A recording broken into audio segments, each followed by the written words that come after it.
Isa po ang mga pampublikong sasakyan sa mga pangunahing pwedeng pagkunan ng libu-libong germs base sa pag-aaral ng mga germ doctor. May tamang paraan din ang paghuhugas ng kamay para mapuksa ng lubusan ang germs. Nagpapatrol Sol Aragones. Karamihan sa atin umaasa sa mga pampublikong sasakyan sa pagpasok sa trabaho o eskwelahan o sa pamamasyal.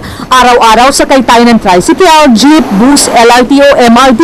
Pero batay sa pag-aaral ni Dr. Charles Gerba, kilalang microbiologist o germ doctor, dito natin maaaring makuha ang libo-libong bakterya, lalo na sa mga hawakan ng sasakyan. Halos lahat kasi ng taong sumasakay kumakapit dito, kaya maaaring magpalipat-lipat din ng mga bakterya.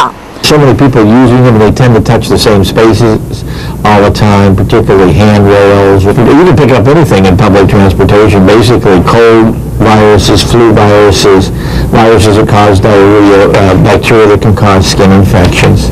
Ayon kay Gerba, E. coli at coliform ang pinakamadalas makuhang bakterya sa mga pampublikong sasakyan. At kapag naihawak ang maruming kamay sa pagkain, dito na posibleng magkasakit. Diarrhea o pagtatae ang sakit na maaaring bunga nito.